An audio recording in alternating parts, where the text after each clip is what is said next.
donc Clarisse, il y a ton fils, enfin. Il y a ton fils. Oh, mais c'est pas possible, ça. Enfin. C'est pas encore appris qui tu en as, c'est pas possible. Mais apparemment, après qu'il demande, hein. Oh non, tu vas pas te promener aussi dans l'appartement en chemise et avec ton chapeau sur la tête. Oh, eh bien oui, veux-tu m'expliquer? J'enlève mon chapeau tout à l'heure. Mais ton chapeau, mais je m'en fiche de ton chapeau. C'est pas après lui que j'en ai. Ben voilà, qu'est-ce que j'ai encore fait? Oh bah rien, tu n'as jamais rien fait. Ben, quand tu voudras m'expliquer.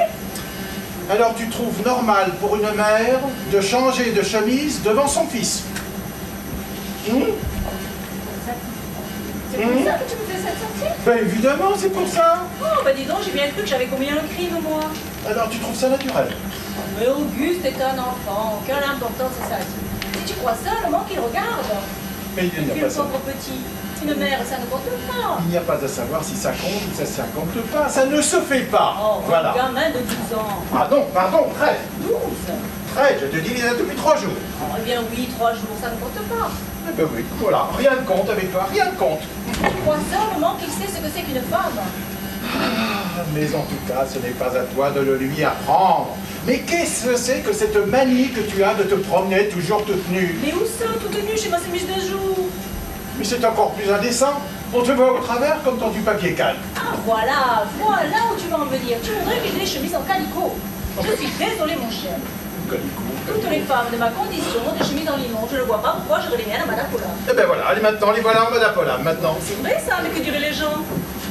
Les gens? Quels gens? Tu vas montrer tes chemises aux gens maintenant? Moi, je vais montrer mes chemises aux gens. Tu m'accuses de montrer mes chemises aux gens. Voilà où tu en arrives. Je ne t'accuse de rien.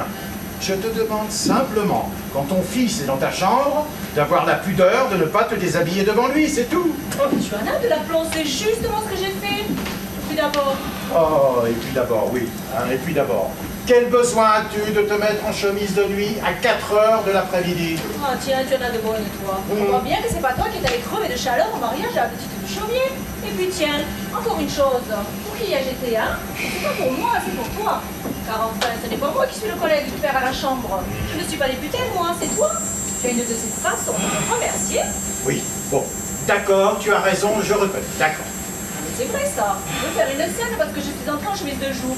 Mais comment voulais-tu que je fasse puisque ma chemise de nuit était dans ma chambre?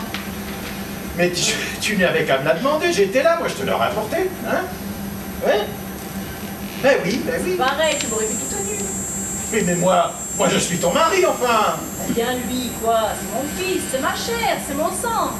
Que la chair de ma chair voit ma chair, je ne vois rien d'inconvénient. À part les préjugés, sans doute, peut-être. C'est vrai ça. Ouais. Fais-toi ici. Je ne me rends pas compte que dehors il fait au moins 35 ou 36 degrés de latitude. De l'attitude, oui.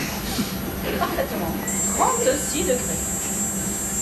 De l'attitude, que ça veut dire ça, de l'attitude? Je ne sais pas ce que c'est l'attitude. C'est bien triste à ton âge.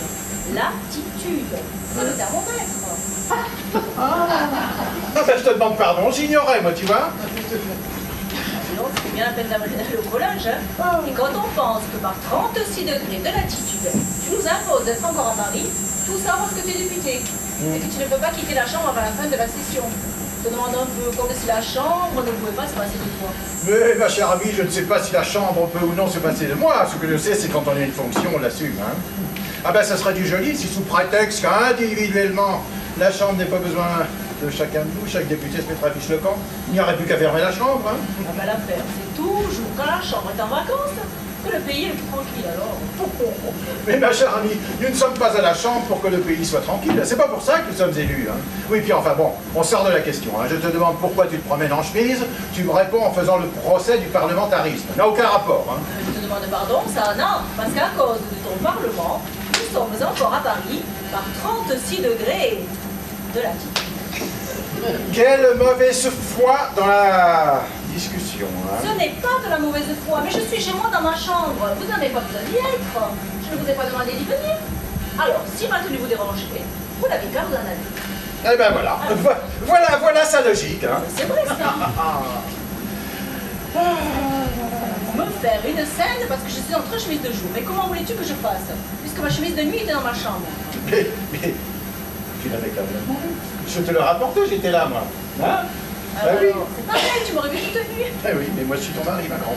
De nouveau, mais lui c'est mon fils. Ouais, ben oui, c'est ta chair, c'est etc. Et Mais enfin, que veux-tu que je fasse? Que je ne fasse pas ma toilette? Mais si, fais-la ta toilette. Enfin. Mais reste chez toi pour la faire. Hein? Et ferme la porte. Elle est toujours ouverte dans ces moments-là. Mais qui veux-tu qui regarde? Et puis attends. Tu fais encore mieux. Tu l'as oublié celle-là, hein? Tu allumes dans ton cabinet de toilette et tu ne fermes même pas ton rideau, hein? Alors, dis donc, hein? Qui veux-tu qui regarde? Qui? Mais Clémenceau, ma chère amie, Clémenceau, qui habite en face là-bas, qui est toujours à sa fenêtre, tu le vois, tiens? Regarde-le. On a vu d'autres Clémenceau. Mais c'est possible, il en a vu d'autres, c'est possible. Mais je m'entends qu'il ne voit pas celle-là, moi. Ah ben je serais propre, tiens. Propre en quoi? Propre en quoi? Mais tu ne connais pas Clémenceau. Il a l'esprit Gavroche. Hein? Qui me colle un mot, qui me fait la fabriquer. Il peut me couler, moi, ma grande. Tu n'as rien à craindre de lui, il est de ton parti. Mais c'est justement dans son parti qu'on trouve ses ennemis. Hein? Clémenceau serait à droite, évidemment, il s'en ficherait, moi aussi. Mais du même bord, on est rivaux. Clémenceau pense qu'il peut redevenir ministre. Il peut le devenir aussi. Hein? Quoi? Tu me vois? Enfin, tu sais très bien que le jour de mon dernier discours sur la question agricole, on est venu tout de suite me proposer un portefeuille de la marine. Ministre de la marine, tu me vois? Oh, alors là, pas du tout. Ministre de la marine, mais tu ne sais même pas nager. Est-ce qu'on a besoin de savoir nager pour administrer les affaires de l'État? Oh là là, ben pas vos affaires. Bon, songe que tu es la femme d'un ministre de demain, hein, quand tu seras ministresse. Est-ce que tu te baladeras dans les couloirs du ministère en chemise comme ça? Non, non. Et quand je dis ministre, c'est le pot du régime. Chacun peut espérer un jour devenir président de la République. Admettons, je le devienne. Alors on reçoit des rois, des reines. Tu vas te présenter à eux comme ça? Mais non, non. Tu rêves à rester dans cette tenue? Mais non, écoute, je mettrai ma robe de chambre. Eh ben voilà, elle mettra sa robe de chambre. Oh, écoute, je mettrai ce que tu voudras. Oh, écoute, ma pauvre enfant, hein, tu n'as vraiment aucune idée de ce que c'est que la correction. Hein. Oh non, mais c'est aussi, tu me dis des choses blessantes, alors c'est plus fort que moi, j'ai le but. Moi, je te dis des choses blessantes. Mais enfin, sapristi, lorsque tu fais des choses que je désapprouve, j'ai bien le droit de te faire des remarques, non? Ah oui, fais-moi les. Mais fais-moi les gentiment. Tu sais très bien que quand tu fais des choses avec tout ça, tu fais de moi ce que tu veux. Non, tu m'as dit toujours que tu vas faire attention, mais ce n'est pas vrai. Tu ne fais pas attention. Si tu es plus fort que toi, tu ne peux pas t'empêcher de te prendre des rangements. C'est plus fort que toi. C'est exagéré. Oh, tous les jours, je t'en fais l'observation. Tous les jours. Aussi, tu dis que tout ce que font les autres, c'est bien. Oui.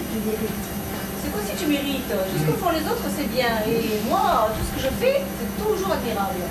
Oh là là là. Je te dis des choses de Bah ça. oui, moi je te dis des choses de sang en face à Presti. Je te dis, lorsque tu fais des choses que je désapprouve, j'ai bien le droit de te faire des observations, c'est tout. Voilà. Bien soit, fais-moi les, mais fais-moi les gentiment.